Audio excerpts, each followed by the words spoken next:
On this episode of Still Loading, we're thieves in a world that don't want us no more.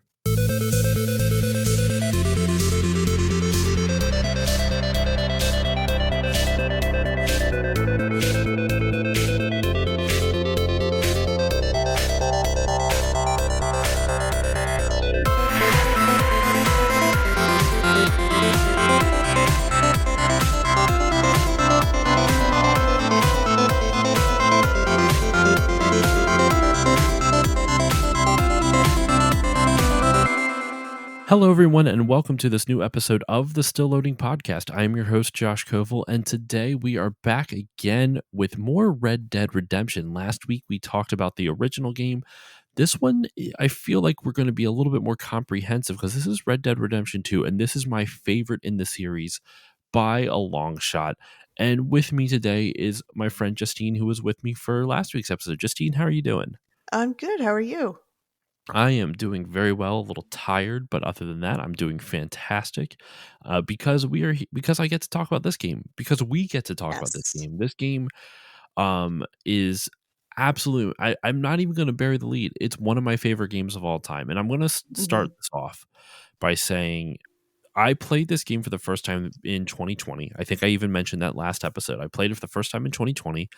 And I remember texting you a shitload of complaints Yep. about like, this is stupid, why is it this way, this is dumb, why is it this way. And a lot of it is because I have this perception of Rockstar open world games that they're just not good. I Because everyone that I've played, I've been just not thrilled with. Like, it's not that they're necessarily bad, it's just they're boring to me. And I know that's shocking to a lot of people because a lot of people love Grand Theft Auto 5 is the best selling game of all time, but it's not even close. It's sold so many copies. It's fucking nuts. hmm So GTA is here to stay. Like Rockstar in general is here to stay. And I think, I played the first Red Dead and I thought it was okay, but when I played Red Dead 2, I was very disappointed by how similar the controls and everything was to the original. But that's just on a surface level. And what kind of happened as I kind of forced myself through it and forced myself to play a little bit more and keep on going is that as the game opened up and as I understood more of what the game was trying to do, the more I fell in love with it. And also, I think in general, when we talked about Red Dead 1, we talked about it was a pretty good story and the characters were fun, but it wasn't always told in the most interesting way.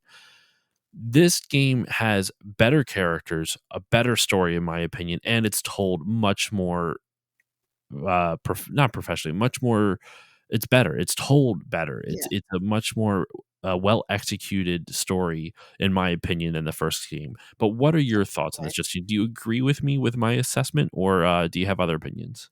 I agree 100%. This game was, in my opinion, a masterpiece. I mean, I'd be lying if I said there weren't a couple things here and there that I think could be better, but it's a long shot better, like way, way better than the first game. And the first game was good too.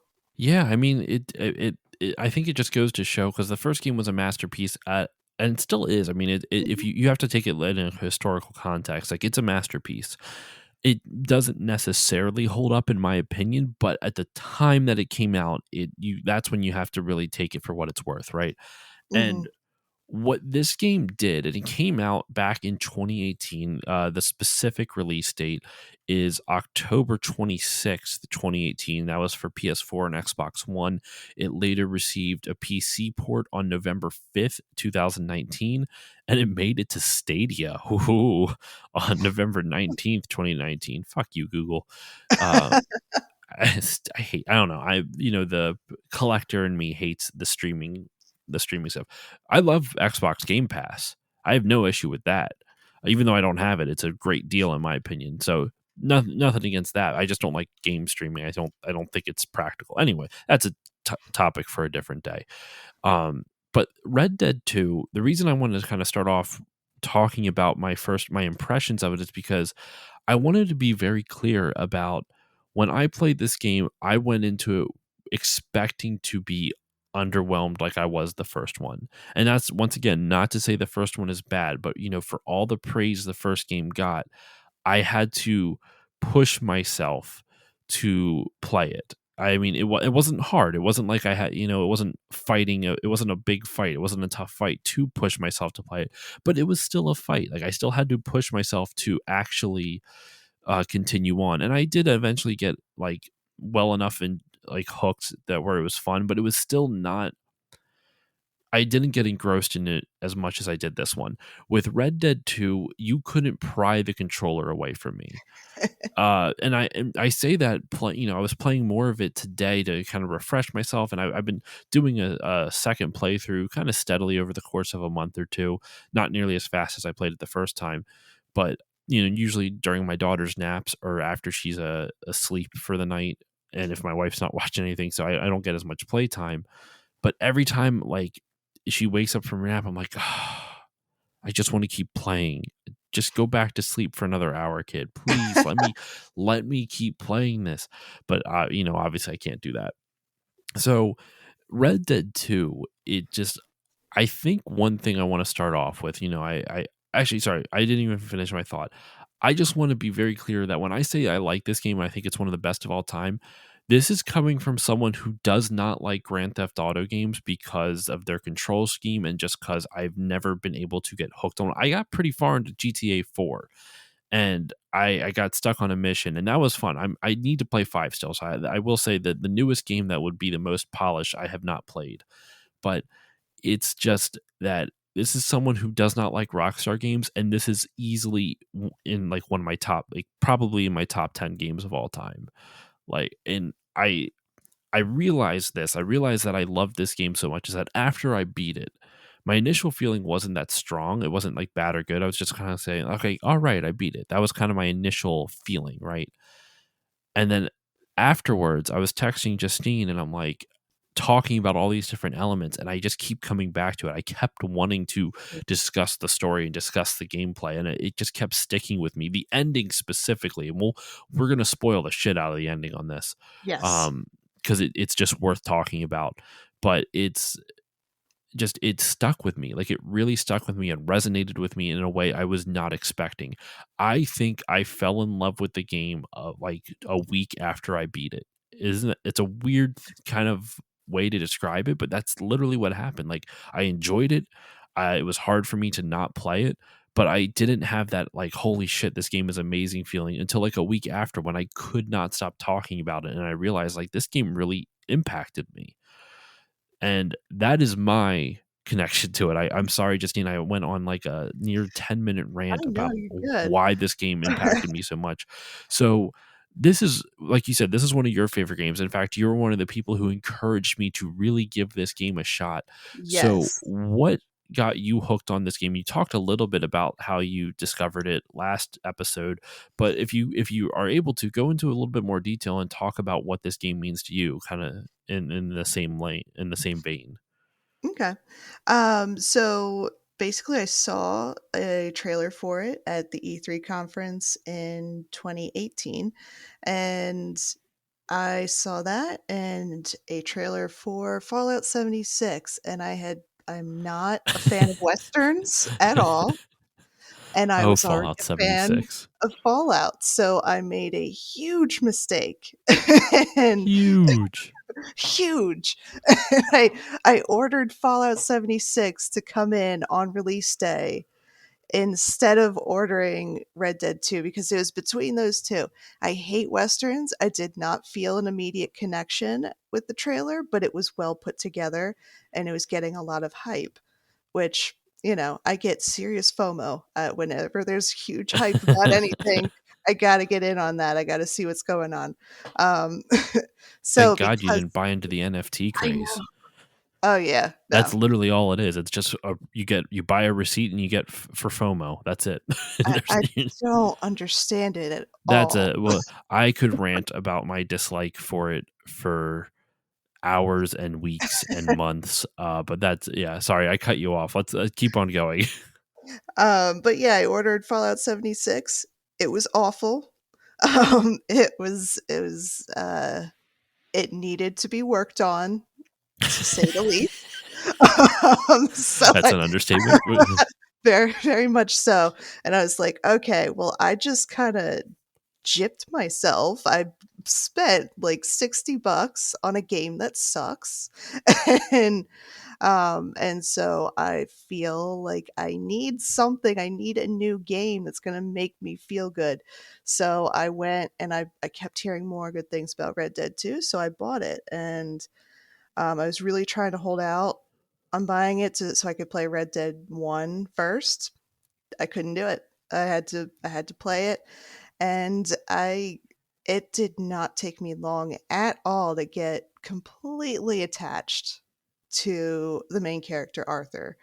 Um and it zoomed through it. And you've spoken in the past about Stardew Valley when you were planning your wedding. Stardew Valley was like your comfort game during wedding planning Hmm. stress.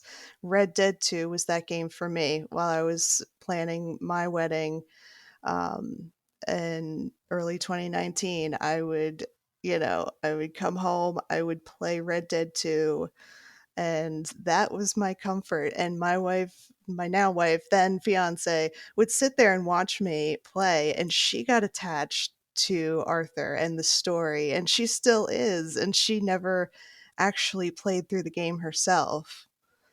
So that's just the strength of this story. Just by watching it, really is like a movie. It's very cinematic. This game, and before we talk about the story, because a lot of times, like, I forget to talk, like, I have a hard time explaining some of the either game mechanics or specific things that I liked about the game, and I focus a lot on the story because there's always something to talk about with the story. And but before we get into that, some stuff that I want to talk about, and I like what you're saying about Arthur, that really same like Arthur. In fact, I've been doing this 30 days of video games and over on my Instagram, and one of the days was, let me double check. I think it was day 2. It was your favorite character. Arthur's arguably currently my favorite video game character. I would say Mhm. that mantle changes from time to time. Like anyone gives a shit about being bestowed a favorite video game character, but Arthur sure wouldn't give a shit No. if he was real. But it just Arthur is such a good character, and we'll get into that too. And the story is amazing. I mean, we're going to go into I want to talk about everything all at once, and I'm trying to like Right. sort out my thoughts now. But what I wanted to say is, with the gameplay itself is very similar to Red Dead 1. You have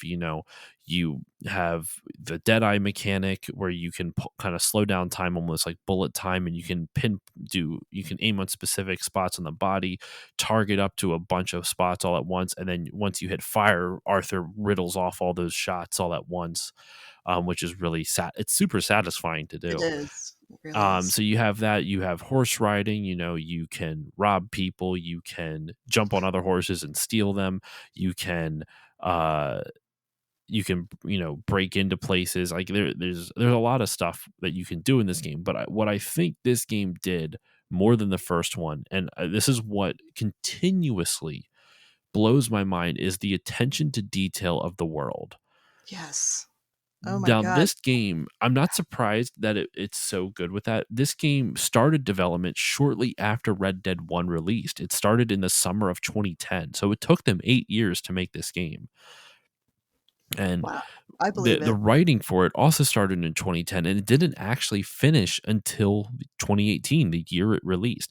Most likely, they were tweaking things, but when the script finally got finalized, it wasn't until 2018. So most likely it was like, they made a whole bunch of stuff, and then, they would tweak things and here and there. And Mhm. the final script was over 2,000 pages. Wow. Is huge. And at the time for this game, I'm kind of going through some of the fun facts right now in leading up to why there's so much attention to detail in this game, and specific examples of that attention to detail. They hired a lot of actors for voiceover and motion capture. They specifically hired actors who weren't well known for on the video I saw, it said for two reasons. I think there's three, and I'll explain the third in a second. But for two reasons: one, it wouldn't break the immersion of the game. If you hear Troy Baker or Nolan North or Steve Bloom, you're going to recognize those voices, and it might stick out for you because you already recognize those voices. So it kind of like you might be playing as Arthur, and I was like, oh, that's Nolan North. You know what I mean? Like it. You would hear the person, the actual real life person, instead of the character. So that was one reason. Two, it also was to avoid any types of egos, because during some of the early GTAs, like they had Burt Reynolds voice a character, and he was an egotistical guy. And so there was another actor, I forget what they mentioned on the video, who has also had some ego issues. So they did it for that too. I think the third reason, it's also probably fucking cheaper. I'm sure. It's probably a lot less money having to, Troy Baker probably costs a lot more than the people they hired here, because this is no offense. This is not an indictment of their abilities. They're all fantastic voice actors and motion capture actors, which there is a distinction. Voice actors only do voice, motion capture actors generally do both. But at the time of development, though, Rockstar became like they hired so many actors in their town in New York, where their studio was, their mocap studio was. I wrote it down. I think it says Bethpage. I don't think that's a real place. I think I can't read my own handwriting, but they hired over 1,200 actors for this game. And during development, they were the largest employer of actors for miles around. Wow. It's nuts. The long development time helped with the mission structure, though, because it allowed them to play test a lot instead of just kind of like, if a mission didn't work, then they could just remove it, versus if it was a shorter time, they had to be a lot more stuff probably would have been cut instead of being fine-tuned, or a lot more would have been included that probably should have been excluded, that kind of stuff. So the long dev time, while it sucks, it did have some benefits. So yeah, I mean, that's just some other stuff. I mean, there's other small things, like it does kind of go into the attention to detail. Actually, they try to balance realism with fun, because being real isn't always fun. So I think one of the examples they gave was like they wanted to make the guns, like, you want to balance realism with the guns, but at the same time still make it fun to shoot in a game setting, because you can't use guns the way you do in real life that you do Mhm. in Red Dead. So stuff like that. But the attention to detail that I keep talking about, that I keep harping on, and Justine, I would love think up some examples of some of your favorites as well, Oh because yeah. there's a bunch in this. But one of the coolest things to do, go to YouTube and look up like 10 there's like videos that you can find of like really high, like, attention to detail moments in Red Dead. So for example, like if you walk up to a water trough, you can shoot it and it will drain slowly. If you're riding in a boat and you shoot the bottom of the boat, it will actually start to sink. Yep. Stuff like that. There are some other crazy ones where it's like if you don't feed your horse and it's low on energy, its head will actually go down a little bit lower. It won't be held up as Mhm. high because doesn't have as much energy. And obviously, the most infamous one is I that when you know ride what your you're horse gonna up say. into the cold mountains, its testicles shrink up. Uh, that was one of the very first things I heard about this game, Same. unfortunately. Yeah. I almost wonder if that was just a marketing thing that Rockstar like told everyone to leak out. Like, all right, everyone, start tweeting this. Horse testicles. They had like reference pictures of the horse in warmer weather and the horse in the snow. Like, where are you getting these pictures from? The game isn't out yet. Oh, don't you know there's a Twitter user, horse testicle lover? Ew, that would be disgusting. Yes. Oh my gosh. But yeah, what are some of your favorite attention to details types of things throughout this game? I mean, there's a lot too. Oh yeah. There's so many. Like, we're barely even scratching the surface. Yes. Completely. I'd say one of them is how, which is new for me in any video game. I've never experienced this before, but You kind of touched on it with the eating, like with your horse and with Arthur. If you do not eat, you will lose weight. You can see, like, if for your horse, you can see their ribs. Like, you can, with Arthur, you can see how skinny he's getting. You eat too much and you get fat. Like, I've seen chunky Arthurs out there, and your He's a horse can thick get boy, chunky. Yep, and you thick with actually two get C's. slower.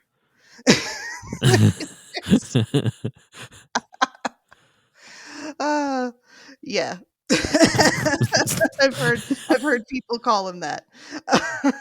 He's a thick Uh, boy. ew. Anyway, Uh, continue. but yeah, you can, like, you can get fat, you can get skinny, your horse can too, and I think that's crazy attention to detail. And you get slower if you gain weight, you do run slower, and your horse will run slower. That's pretty cool. Um, I didn't know that yeah, part. and you'll run out of stamina faster. So that is pretty much, that blew my mind, There's for also, video if you games. watch, and just in speaking of eating, if you watch NPCs eat, they actually eat the food. Like, it's Mhm. like you'll watch them eat a piece of steak and they'll cut off the piece of steak and put it, and that piece of steak disappears. Like, it, and it does it in real time. Like, there was a video I saw of the guy who just sped it up in the midst of a game of poker, and this dude's like cutting up a piece of steak with a knife and fork, and it's like everything reacts to everything. It's crazy. Like, I even was when I was driving a wagon, I noticed when you turn left and right, the one wheel will turn slower than the other wheel, because that's what actually happens in real life. Like, like when you're making a right turn, the right wheel on the back right wheel that's actually rotating goes a little bit slower than the outside wheel around the turn. I never even noticed that. Like, every single thing, I feel like they applied physics to the entire world. It's Yeah. insane. Like, that's how it feels. Yeah, that's, oh god, it's so great. That's what really drew me into this video game a lot, is the realism, because I love realism in video games. That's, like, I like to feel like I'm watching a movie while I'm playing. Like, I feel like immersed in a movie that I am controlling, so to speak. And that was a huge plus for me with this game. It's insane how immersive it is. And like, all the one of the things I did look up is when they were talking about how they wanted to make the world feel super real, what they did instead of, like, they made the world react to Arthur instead of Arthur reacting to the world. Instead of you, the Mhm. player, reacting to the world, they made the game world react to you, and that made it feel much more real and much more like, that's how, I mean, that's how it is in real life. The world reacts to you more than you react to the world usually, like, It's true. so for example, some of the funny stuff, if you if it's nighttime at the encampment and you just hang out in someone's tent, like Dutch or John's or any of them, they'll kick you out after a while. You can stand there for like 10 minutes and they'll be like, "What are you doing? Why are you still here? It's late. I want to go to sleep." Like, shit like that. And then after a little bit, they just kick you out. They're like, "Are you crazy?" So it's even like there's tons and tons and tons of stuff like that. And there's just, if you shoot, like, if you shoot rocks and stuff like that, then they all slide down at different things. There's like, Yep. rocks literally fall like pebbles and stuff like Yeah, that. they do. It's awesome. It's the I am consistently blown away by the attention to detail. And I don't say this lightly, this is the best looking game I've ever played. Yes. I 100%. it's now it's almost 4 years old. Red Dead 2 is almost 4 years old. That's insane to It's me. it's it's not quite 3 and a half. We're still like 10 months away or so. Or what did I say was the release date? I know I said 2018, October This thing is 26th. October, yeah. So, like, we're still 10 months away from that. But it's fucking mind blowing, man. Like, I cannot believe how good this game looks. The Mhm. I was playing it today, and you know how, like, when you continue your game after starting up your console again, and usually Arthur's leaning against something like a tree or like a building or something like that. The textures on his clothing look so real. Yep. Like, literally the only stuff that doesn't look real, in all honesty, is a little bit of the horses, even though they look amazing, and that's only because it's Mm, so hard to make. Like, yeah, animating that is so insanely difficult. And the human faces, and that's, once again, no criticism against the animators and 3D artists, because they look amazing, but you can tell they're not real. Like, you can tell yeah. they're they're 3D people, but it still looks really good. I think what I'm most impressed by is the way they do their render distancing. So in you notice it a lot, especially in last gen games. Or I last gen, I should actually say 2 gens ago, PS3 and Xbox 360, where uh you have a render distance. So around your character, like, the system can't render everything in crisp, beautiful detail all the time. It would blow up. It's impossible. So what game developers do to allow more detail in is that they, let's say this is a really severe underestimate. Let's say 30 feet around your character, around where you are, around your character that you're controlling, they have the highest level of detail. Outside of that 30 feet, say another like 30 to 60 feet away from them, it's a little bit less detailed. The textures aren't quite as detailed. And generally that's okay because you're farther away, so you don't see it. So it kind of acts like normal vision does, how things get more blurry the farther away they are from you. And then, maybe the 60 to 90 feet, it's even less blurry. Maybe there's like just colors instead of any textures, shit like that.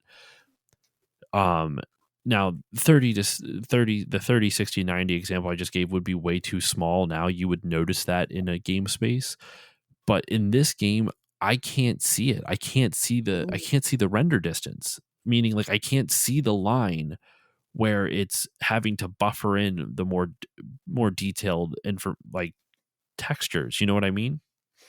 yeah, like, you look out over, like, you're standing on a cliff or something, you look out and you see everything, you see every tree in the distance, you see everything.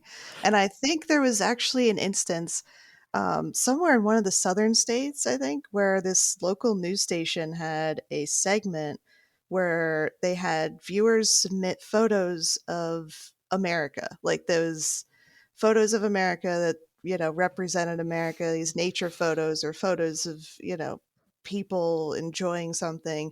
And this girl submitted a photo, like a screenshot of Red Dead Redemption 2. What? Um, and I think it was somewhere in the Heartlands, and they did not realize that it was from a video game, and they aired it on TV. That's amazing. That's Yes. amazing. It's insane. It's so detailed. I can't get over how good these graphics look. And Mhm, still, 4 years later, we I really think it shows that the difference between this gen and last gen, last gen, which is weird to think is PS4 and Xbox One, mhm. is not that different.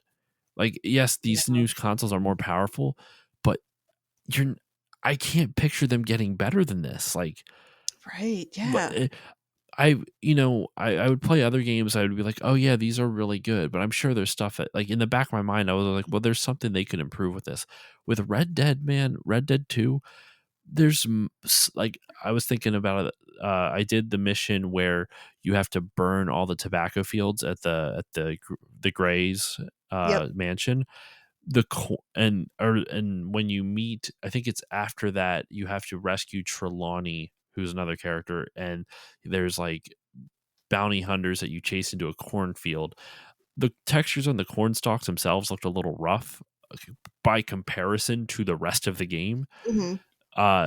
And I was like, oh man, that could look a little bit nicer up close. But like from a distance, it would just look like corn. You wouldn't even be able Yeah, to tell, and not even that far of a distance. Like, the game is just stunning. Like, we've spent 30 minutes now and we haven't even talked about the story because we're still just gushing over how pretty this game is, the attention to yeah. detail of this game.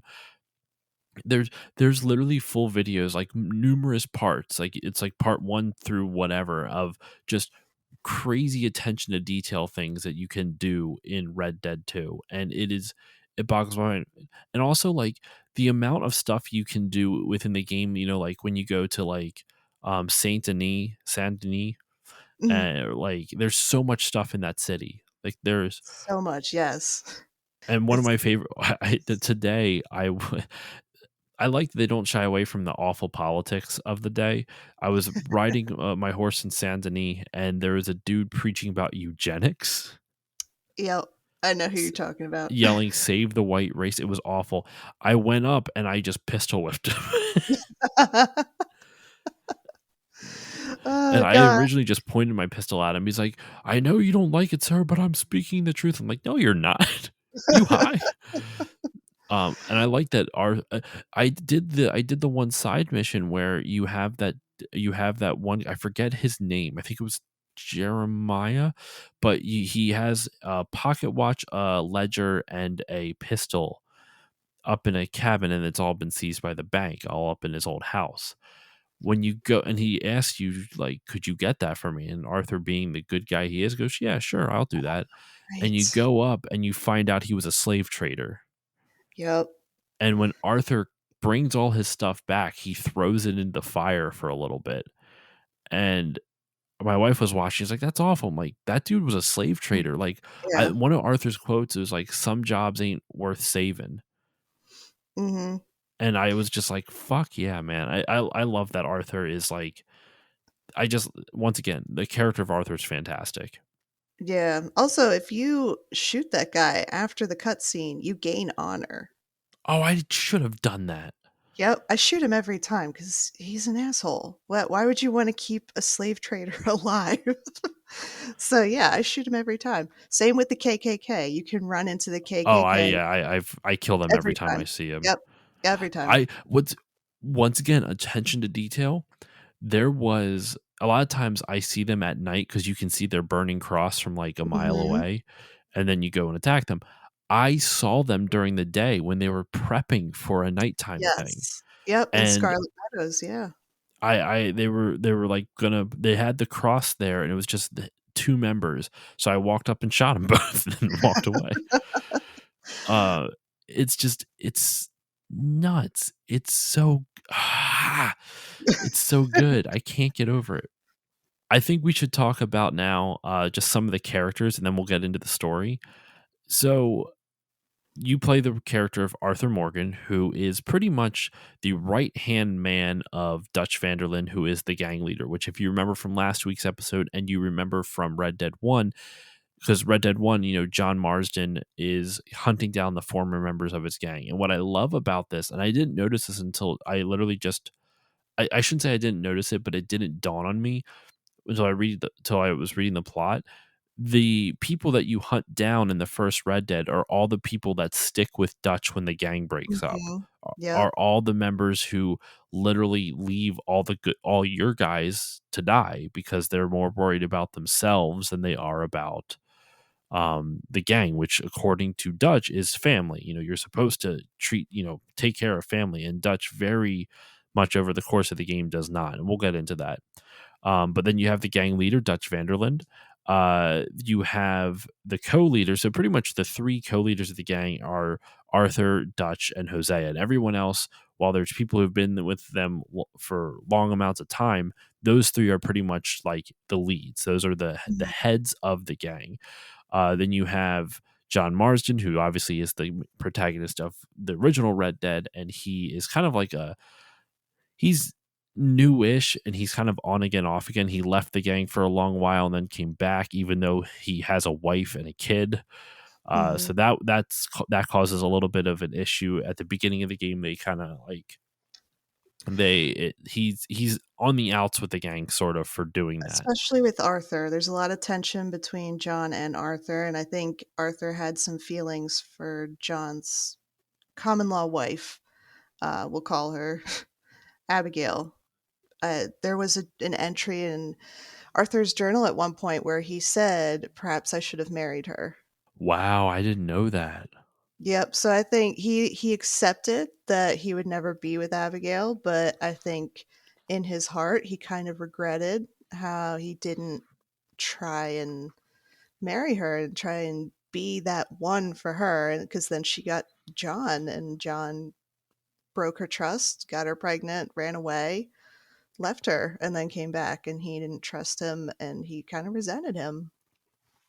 Yeah, I did not know that Arthur had feelings for her, but it would make sense because he has there's a character, I'm blanking on her name, but I know you hate her with the burning passion. Mary His Linton. ex fiance, he was engaged to her, right? Mm-hmm. Yep. We'll get into that in a little bit. So, and you also have Abigail Roberts, the aforementioned partner to John Marsden, who's on and Mhm. off again with it. Yeah. Then they have a son, Jack, who is the youngest member. Then you have Uncle, which you meet later on as well. And you meet in the first Red Dead game. Then you have Bill Williamson, who's one of the people you hunt down in the first Red Dead. Hmm. Javier Escuela, which also you hunt down in the first Red Dead. Micah Bell, and then Charles Smith. Charles is one of my favorites. And He's then, of great. course, housewife turned gunslinger, according to Wikipedia, Sadie Adler. Sadie is also one of my favorite characters. Same here. She's probably my second favorite in the entire game after Arthur. 100%. I would say, yeah, she's besides Arthur, she's the other most interesting character. Dutch is Mhm. actually pretty close too, but his character I don't find that interesting. I find his character's journey interesting versus Arthur and Sadie's characters, and I find their characters interesting and their journey interesting, if that makes Mhm. sense. Right. Yeah. Dutch infuriates me too much. It's You think what? Sorry. Dutch infuriates me too much. Yeah, he's very much like I'm right, you're wrong, but Yes. there's a moment, and we're going to start getting into spoilers now. So anyone who has not played this game, I would definitely suggest turning it off or going to play the game and then come back as fast as possible and listen to the rest of this episode. It's a long game, but still fast as possible. Come on. And the so we're going to start getting to some spoilers now, but Dutch I find interesting because there's a very clear delineation of, like, you can kind of see um him going a little bit nuts, but I think what really happens, like what really flips him off the edge, is when Hosea dies. When Mhm. Hosea goes, John or Dutch respects Arthur as a friend, not as an intellectual. And he definitely considers himself smarter than Arthur. And arguably he is. He's a Yeah. lot more charismatic and he knows how to work people. Arthur is the muscle of the group. He's there, but he's got a pretty strong moral compass given what he does, Mhm. Yeah. surprisingly. But the co-leader, Hosea, he's incredibly intelligent and he's very nice, and I feel like he kind of balanced Dutch's crazy out. And when I he agree. dies, Dutch doesn't, like, he was already kind of going a little bit, but Hosea could at least talk to him and work with him when Mhm. stuff was rough. Once Hosea is gone, all bets are off. And that's where you really see, like, once everything goes down, that's where you see it all break out, you know? Yeah. Definitely. And I think once he dies is pretty much where they go away to Guarmo, which I know we'll talk about more later. And when they come back, pretty much the next mission, you find him not even like in a cutscene yet. It's like when you're walking up to him for the cutscene to start the mission, he is just sitting there, like like saying out loud these chess moves, like he's playing chess with himself in his mind, seemingly, and it's really apparent visually at that point that this man is not stable. And it really shows as the rest of the game goes along. Yeah, yeah, definitely. It just gets worse. His mental health deteriorates more and And more. I honestly wonder, like, I really feel like there could be, no, it would be a really fun, like, side mission. I don't think they should do a full game. What happens to Dutch in between this game, the end of this game, and the beginning of Red Dead 1? I think that would be cool. Like, Yeah, I like don't, because you find Dutch with Native Americans, mhm. kind of you working his charm over on them Yeah. in Red Dead 1. So I'm very curious how he goes from this game to that game. But let's start at the beginning. So, the beginning of the game, the gang is forced to basically they botch a ferry heist in 1899, and I read that off of Wikipedia. I apologize, but it's just easier to be succinct with that. And basically they don't they aren't able to bring their take with them, so they leave all their money in Blackwater and they have to run away, and they run far up north into the mountains, into the snow, and so they're still running away from everything that's happening to them when they come across a cabin, and basically Dutch's big rivals of why am I blanking on his gang, the gang's rivals? It's The O'Driscolls. the O'Driscolls. That's it. He has Yeah. his gang and the O'Driscolls are rivals. O'Driscolls are pretty much an army, and Dutch is just kind of Yeah. 12 guys that for some reason can always kill an army. Yeah. Apparently, Colm O'Driscoll killed Dutch's uh, girlfriend, fiance, just a woman that he was in love with, and Dutch killed Colm O'Driscoll's brother. So they Brother. both hate each other with a passion. Yep. And so they're worried about finding them along the way, and they do find some O'Driscolls, and they are basically they kill this woman's husband, and they I don't know if they rape her. Well, this woman is very significant. We just have not said her name Yeah, yet. Well, we have, hint, hint. yeah. But I they don't think they do. I don't think they do. I think they probably would have if we hadn't Yes. intervened, Yeah. but they kill her husband and they are basically staying in her house. You kill them, and this woman is Sadie Adler, who you don't know much about her. They think she's just this housewife. Turns out that her and her husband were equals in this relationship. She could do Mhm. everything he could do, and vice versa. And she's just a badass, an unmitigated badass. Yep. Although you don't realize it at first because for the first maybe chapter or two, she just pretty much does nothing but sob. She just Well, she cries. just lost her husband. Yeah, exactly. Like they don't lead you to believe that this woman is a badass other than I think she shot someone. Didn't she shoot an O'Driscoll during that whole scene at her I house? don't remember, but the first sense I remember of her, like you getting the idea, is when her and Arthur go to town from Yeah, their that old encampment to get supplies, and that's when he helps her out, and or he rides with her, and they have to ride back because I believe some of the Lemoyne Raiders show up, or maybe some of the yeah. O'Driscolls, and then you have to shoot them all. Yep. And she's just like going crazy. She's like, Mhm. yeah. Yep, she was untamed at that point, like, she had all this badassery inside of her that just wanted to explode, and she didn't know how to be smart about it yet because she had no experience being an outlaw. So, it just she was so irresponsible, but she had all the makings of a complete badass. I think that's why I love one of the reasons I like her character so much. She's like just unhinged enough. She's just enough of a loose cannon that you're like, because loose cannon characters can be really annoying, but she never gets Mhm. annoying. She does it just in the right way. I don't know how else to describe it. But anyway, Yeah. so you you escape from you come back down from the mountains after the winter, to kind of hoping that the snow melts and covers your tracks, and you end up at a town outside of a town called Valentine. But I believe on your way down, you rob a train owned by a guy named Leviticus Cornwall, Mhm. and you rob the train, and then you hide out outside of Valentine. And this is where the game, like, see, what I find really interesting is that if you look at the plot on Wikipedia, everything up until when you land on the sugar plantation in Cuba is only a paragraph and a half. But And so much happens. but there's so much game. So in terms Yeah. of major story events, there's not a lot that happens, but basically in each act of the game, the gang's just constantly trying to make money so they could eventually, cross the border and just buy their freedom essentially. Mhm. And I do find it funny that technically you could just keep on making money and not progress the story. So technically you could kind of break the immersion a little bit if you rob enough houses that they wouldn't have to do any of the rest of the story. They could just continue on.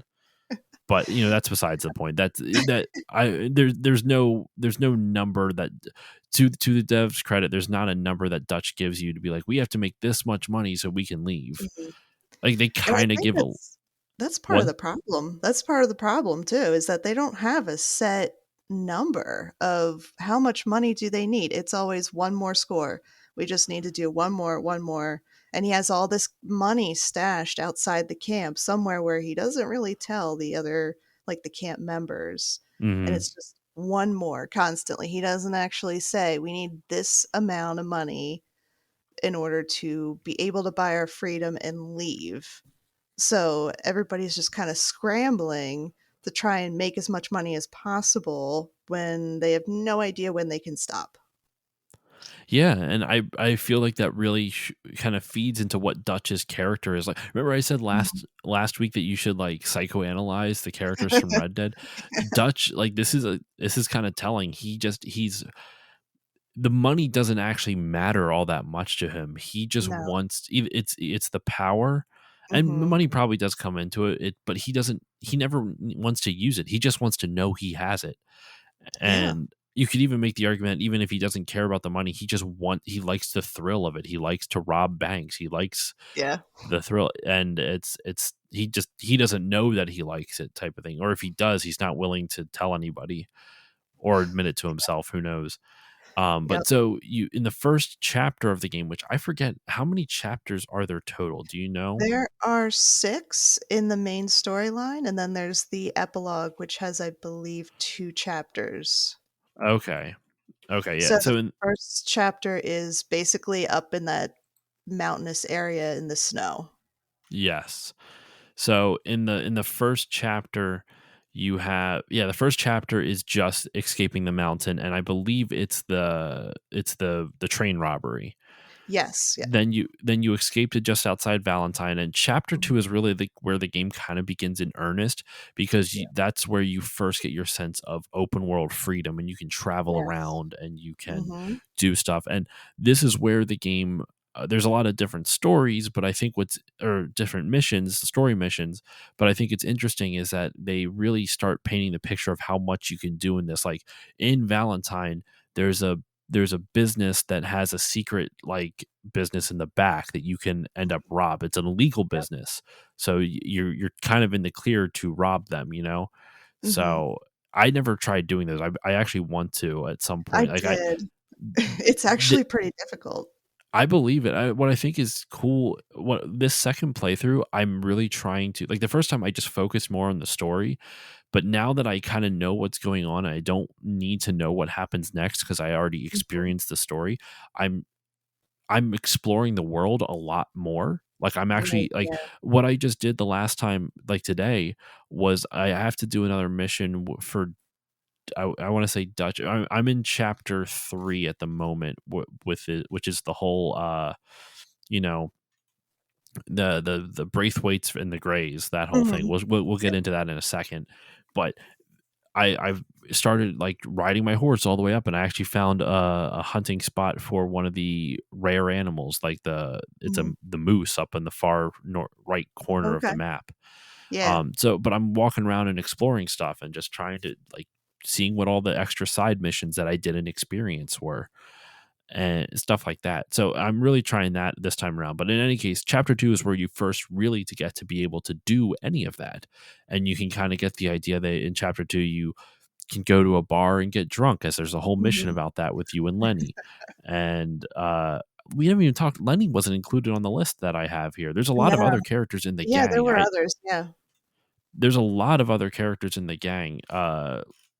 I'm trying to see if they list the others, because this was all of a Wikipedia just for sake of ease.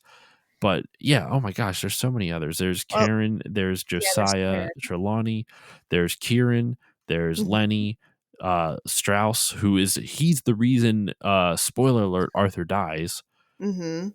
Mary Beth, we Mhm. already mentioned Micah, Molly O'Shea, who is Dutch's girlfriend, Mhm. Mr. Pearson, who's the camp cook, Reverend Swanson, I guess he was once a clergyman. Okay, that makes a lot more sense, but he's Yes. addicted to morphine. Mhm. Sean, Sean McGuire, Susan Grimshaw. There's so many different characters, and it's a there's people of color in their gang, which is really cool. In fact, we mentioned what's his face, Charles. Charles Mhm. is black and Native American, Yes. and I love his character too because he's very I just his character is awesome. It But is, there's so yeah. many different characters in the gang, and they all kind of have their own thing. Like you can talk to them throughout the Mhm. camp, but and you can take like if you can take Charles on hunting trips. You can take, Yeah. I believe it's who's the Irish guy? I'm blanking on it. Sean. It's Is it Sean. Sean? You can Yeah, take Sean. Sean on like house on like robberies and stuff like that. Mhm. Yep, And so or he'll take you. he'll take you, Yeah, yeah. yeah, yeah. So But there's tons and tons of stuff like that. Sorry, what were you saying? there's also, if you go into basically the living space, the tent of each person, you will find something personal to each person, if that makes sense. Yes, it's Like, a personal item, yeah. yeah, there's a personal item for Lenny. There's a letter from his father. And what I find most shocking and entertaining at the same time is if you go to the Reverend Swanson's area, he has his Bible, and you wouldn't think to pick up a Bible because it's just a Bible. We have them in real life. But if you pick up the Bible and open it, he's actually cut a hole in the Bible and put in a syringe with morphine. Yeah. So that's where he keeps his morphine, in his Bible. Um, I wonder if you could confiscate that from him, you know? no, unfortunately, you can't. I wish you could confront him about it. Yeah, that would be I mean, I'm surprised you can. There's so much more attention to detail in this game. Yeah. It's nuts.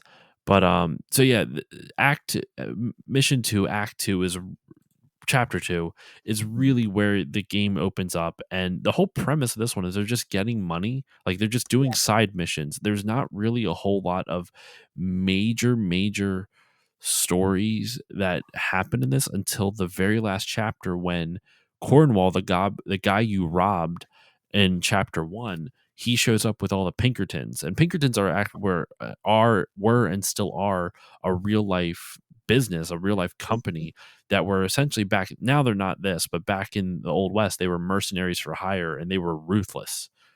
Yes. They were in And I fact the original group of people who protected the president because I think they were stopped they? an assassination plot against Lincoln Wow. before he obviously was assassinated for real.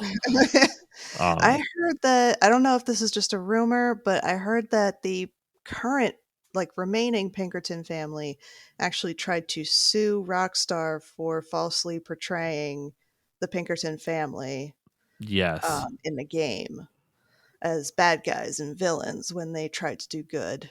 I'm pretty sure they did. They're a detective agency now, Mm. or they were. I don't know. They were a detect. They were they're basically bounty hunters.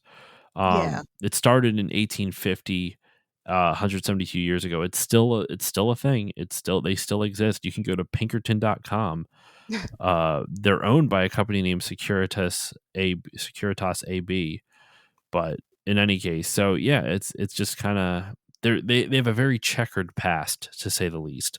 And that's like well documented too. They were Mhm. not good. They were not necessarily the best people. In any case, so that's pretty much how the chapter 2 ends. Is that you're at a bar and these guys confront you, and so you shoot up all of Valentine trying to escape from these guys. So Mhm. obviously you're not welcome back at Valentine anymore. But spoiler alert, you just pay your bounty and then you can go back to the problem. Yeah. Um, Although we are missing one key thing that happens in chapter 2, which is is, it with the Strauss mission? yes, it is. Yes. So they foreshadow this all the way back in chapter 2. So Justine, explain the Strauss mission, excuse me. Okay, so basically, what Strauss does in the camp, everybody seems to have their job at this camp. Everybody has to pull their weight. For Strauss, he is this Austrian man uh, who does business, like financial business. He's a loan shark. He finds these unfortunate people, who he knows cannot possibly pay the money back, and he gives them all of this money, and eventually he sends Arthur, or maybe other people, but he likes to pick He sends Arthur to go find them and beat them until they give up some money or give up valuable items that they could sell for money. And one of these individuals is named Thomas Downs, who lives on a farm. And so Arthur, thinking this is a normal debt collection, goes over to the Downs farm, and this poor man is farming. He is sick, and Arthur, tries to get the money back, and Mr. Downs does not have it. And he just he doesn't have anything to give Arthur, but Arthur can't leave empty-handed because it's part of his job to get something. So he beats up Thomas Downs, this poor unfortunate man, bloody and coughing, and he ends up coughing in Arthur's face. Um, and Arthur does end up leaving empty handed. And this is a pivotal moment in the story. And you can tell by, you can always tell when something pivotal happens in this video game when you're just riding away, like free roaming, and you hear a special kind of music in the background. It's not the typical background music. There's something special to it and very emotional. And that's what you hear. And that is because Thomas Downs had tuberculosis and eventually, very soon after dies. And along the way, you find out that Arthur caught it when Thomas Downs coughed in his face that day. Mm-hmm. So that was a very pivotal moment that you kind of just brush by. And I think most people did not realize what that meant when they first played it. And it's kind of crucial, the fact that it's almost Arthur paying for his sins of Mhm. skirting the line between good and bad, of that moral and amoral, because this family was borrowing money so they could start a new life, and Arthur is the muscle. He's the one that he didn't give a shit. He's like, I have to do this for my gang, and even though these people probably don't need this right now, and they probably can't even pay me anyway, I got to go do this. And so he has to. It's almost like Arthur's punishment Mm. for living both sides of the line. You know what I Yeah. mean? Yeah. Though I guess it depends on how you play, because like Arthur still is, no matter what you do, Arthur's still gonna be anti-racist and all this and all Mhm. that good stuff, and very open and like to everyone. Yeah. But you can still be a shitheel to everyone and rob people and all that other stuff. But like that doesn't Yeah. change the dialogue necessarily. It does have an effect on the end of the game, but It does. Yeah, you have the option from when you first start playing the game to either, play a high honor version of Arthur or a low honor version of Arthur. So high honor, you'd be doing people favors, and you come across random encounters on the road, somebody whose horse died, and you pick them up and take them home. Like, that's high honor. And for low honor, it's very easy to get low honor. You just, you see someone coming the opposite way on the road, you shoot them. You, pretty you much. loot their body. It's really as simple as that to do low honor things. And you have that choice to be the Arthur that you want to be. You can be the Arthur that you want to be. So inspirational. You I can know, do it, right? guys. Oh my gosh, that's so funny. No, it's true. And like the I was playing when I was playing earlier today, and like I said, I was exploring a lot more. I actually went up the east coast of the area, up to, I forget, Ansburg, I think is the name of the town, up on the far Mhm. right corner, or top Mhm. right corner, right? Yeah. On the way up there, I met this blind old man begging for money on the side of the road, and he's like, "I'll give you a fortune." Mhm. Or I'll give you, not a fortune, sorry, I'll tell your fortune. I'll read your future, essentially. And just kind of talking about Arthur getting tuberculosis, he says, uh, tread careful, or like sleep carefully at night. The man with no nose is coming to get you. And I Yeah. actually was like, is that a hint at the tuberculosis thing? Because I didn't know it obviously back then. That is a thing. Like, if you have tuberculosis, I Googled it. I was like, does tuberculosis, oh my God, does tuberculosis make your nose fall off? I Googled that. I did that. And that is a thing. Nasal tuberculosis fucks up your nose real bad, and it can make it look like your nose disappears. I saw some pretty Wow. nasty pictures, so don't Google it. But God. I mean, I don't know if that's like a common thing or anything like that, but I think that has to deal with the tuberculosis thing. I feel like it does. I feel like that has to be a hint for it. And I thought that was cool that even before Arthur is showing symptoms of it, they're kind of Mhm, hinting at it, between mhm. the dude coughing in your face, Thomas Downs coughing in your face, and then this random hobo, oh, no, not hobo, that's mean, but this random beggar on the side of the road. And it wasn't even like he was in the city. He was like kind of just Mhm. outside of it wasn't even Ansburg. It was the town below Ansburg. I'm blanking on the name of it It's, right. Van Horn. Van Horn. Yeah, it was just outside of Van Horn. And I thought that was kind of interesting. But so you get to chapter 3, and chapter 3 is, in my opinion, the best chapter in the game. I love this chapter a lot. It was a really good one, yeah. Chapter 4 is also good too, but chapter 3 is where the premise of this chapter is you're still doing the same thing. You're trying to get money so you can buy your freedom, but instead of just kind of doing odds and ends, there's actually a little bit more story to it where you go to this new, after the chaos in Valentine, after Cornwall confronts you, you have to find a new camp. And this is actually the first time I was texting you about this when I was playing through it again. It's the first time you really get the hint that Mike is a piece of shit. Like you already know he's Mhm. a piece of shit, but like when he's not actually for your team. And so once again, we've already said spoilers now, but Yep. spoilers before. But once again, here's another spoiler warning. Micah is the one who ends up betraying the gang. He's the one that's kind of poisoning Dutch's mind. That's Now see, he's when you said that fortune that the old man gave you, about the no-nose thing, I when I heard that, I interpreted it as a snake, as Micah. oh, that could be it too. That's what I thought. I What mean, it if it? could go either way. I think you're right about the tuberculosis thing with the you messing up your nose, but I think it could go either way. I feel like yours makes a little bit more sense than like tuberculosis taking away someone's nose. I don't know. I mean, you can get loads of fortune telling out of that guy. You just need to know where to find him. Um, but yeah, it's he hangs out usually in the Heartlands by Emerald Ranch. Usually, he pops up whenever he can give you a new fortune to tell. Okay, So okay. whenever I see him, I always stop, give him $1, and he tells me something. I'm pretty sure he has said things hinting at tuberculosis. I mean, I'm not surprised, but Yeah.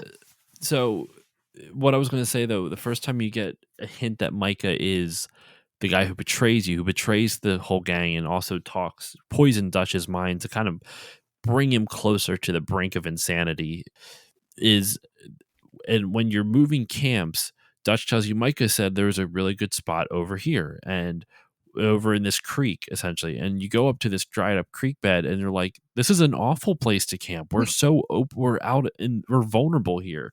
Why would they want us to move here? Let's just find somewhere else. And it's Mhm. tossed away, it's thrown away, so like they don't think anything of it. Arthur, and I think it's Charles who goes with him at the time, they Mhm. think nothing of it. They just move on and they go from there.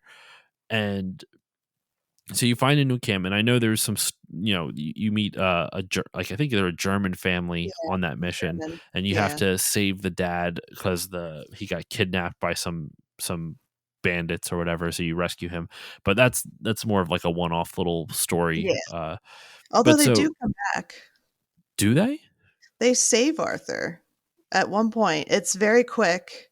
Arthur passes out, I think, in Annisburg, and they pick him up and take him to their house and they nurse him back to health. But he just runs out of the house. But they are speaking German. And it's like, because you saved us, we're trying to save you. Oh Um, wow! it was a nice little So it's Easter egg. after Arthur first passes out from TB. I don't know if it was, I don't think it was the first time, but he's in Annisburg in chapter 6 somewhere and he just, does his coughing fit and he passes out in the street and um, they come pick him up and take him to their home. Oh, that's all. And Strauss and Thomas Downs' family, I believe, also comes back in over there too. Yeah, yeah, they do. It's a sad It story is. part, so we'll get Yeah. to that. But in chapter 3, they relocate, they get a new camp, and that's when they kind of scout out the town nearby, which is I am really blanking on the name of the town now. It's Uh, Rhodes. Rhodes, yeah, Yeah. but Rhoades. Yep. It's yeah, so it's the town of Rhodes, and they go into town, and that's actually that mission I mentioned before with Sadie. That's the first time you kind of get that with Mhm. her, and they find out there's these two warring families, very much like a Hatfield and McCoy situation, and you basically Dutch determines like, well, let's play both of these sides for fools. We're gonna get rich off of both of them and let them destroy each other, and no one will know we were ever here. And spoiler alert, it doesn't work. In fact, one of the gang members gets killed. I am blanking on which one gets Sean. killed. Is Yep. it It was Sean? Sean. Yep, it was very sudden, scared the crap out of me when I first saw it. Like, just you're 1 minute you're walking down roads, next minute Sean's head just explodes. It was just that sudden. Yeah. Oh my God, you're right. And then Mhm, they kidnap Jack, John's son, John and Abigail's son, the only kid in the whole gang, mhm. and they kidnap him, and they actually sell him to a man named Bronte, which is um, why we have to go to Saint Denis. Now I'm trying to remember if that you have to rescue Jack in chapter 4. Chapter 4 is Yes. rescuing Jack and trying to rob the bank. Yeah. And but in chapter 3, the reason I think chapter 3 works so well is the final shot of chapter 3 is you burning down the mansion. Yes, that's right. That was such a beautiful shot. Like, that shot and the whole gang walking up to that mansion. Yes. It's just It is oh god, it's so beautiful, like, just so intense. it oh my god, it's so cinematic, and that game, Mhm. it's just I can't get over it. Is there any standout moments for you for chapter 3? I don't want to spend too much time on it because we have a decent amount more to go, and we're already almost at an hour 10. Yeah. There wasn't anything huge in the story, but there was a moment in chapter 3. It was actually, yes, there was a big moment. You go and see Como Driscoll to supposedly work out a truce, and they capture Arthur and beat him, and Oh he yeah. he is coughing like crazy. And like chapter 3 is when you first start to hear Arthur cough. Mhm. It's sparing, but it happens. Unfortunately, I saw a spoiler for his death while I was playing, like while I was in chapter 3. So, um just a note to people out there, if you really like a game, wait until you beat it before you join Facebook groups about it. So, just take my advice on that one. Um, so I knew he was going to get tuberculosis. I knew he was going to die. So every cough was just amplified in my mind. It's like, oh no, poor baby. Oh my God, he's dying. So that's pretty much it. Everything. It was a pretty. It was a lighter chapter, like chapter 2. It gets slightly heavier with each chapter. Yeah, I mean, and because chapter 4 is just it's I really feel like chapter 4 is where the story picks up the most. Mm. That's where because you kind of be you get in the good graces of Angelo Bronte. I believe the Dutch is surprisingly upfront with him about what he wants. Like he doesn't really try to con the guy because the guy he knows Yeah. this guy is super smart. He knows he's going to be able to see Mhm. right through the bullshit. So he's pretty straight up with him. I'm forgetting this now, but is he the one that tells you to rob the bank and then you'll get Jack back? Um, no, he tells us to rob a ferry boat that has a lot of gambling on it. They have poker games, That's very what high it is. stakes Yes, poker games, and he tells you to rob the place, and you do. I'm pretty sure you succeed. I'm pretty sure too. Yeah. But, it's always I think it's more complicated than that. I don't know. Did he just straight up give Jack back after that? I Or am was there a catch? blanking on it. I just want to see. Uh, I'm trying to see. I I mean, believe you Angelo. have to get Jack. I believe you don't have him because I'm reading on IGN like what's going on, and Abigail is helping with it. So that's the only thing I can think of. I know But Angelo Bronte is an absolute snake. yeah, Um, I can't see that being just him sticking to his word. Um, I can't remember. But while you're looking that up, I saw that Angelo Bronte is actually based on an actual person. really. Yes, a man named Charles Matronga. Okay. Um, in real life, Matronga was one of the targets of the infamous 1891 New Orleans lynchings when 11 Italian Americans were killed after the murder of the city's police chief. Huh. So he was a gangster. He was an Italian gangster, like, way back in the 1800s. And just speaking of like real life people who influenced stuff in the game, there Mhm. was real life serial killers that influenced Yes. characters in the game. And actually, and speaking of new stuff to me for this playthrough, the serial killer that like dismembers people and like Mhm. ties them up to a tree and shit, I Yep. found one of them. Mhm. You I gotta don't find 3. I don't know it doesn't give you any hints on where to go though, right? No, it doesn't. There's one you found the one tied to the tree. Was that in Scarlet Meadows or in I West where was I Elizabeth? at? I believe, you know what? Maybe I should let me look up a map real quick. Because Because there's one in Scarlet Meadows, there's one in West Elizabeth, and there's one, right between the gang's first camp and Valentine. It's, like, underneath the railroad tracks. Um, you gotta find all 3 because each all 3 of those bodies, they've all been dismembered, and all of them have been decapitated, and usually there's a trail of blood that you find and you follow, and they each the one I found was south of Rhodes. okay, yeah, that was the one in Scarlet Meadows area. Okay. Um, so yeah, you had 2 more to go. Each one of them has a piece of a makeshift map. You put it all together. Once you find all 3, you find the little shack that the serial killer does business in, which is happens to be right outside of Valentine.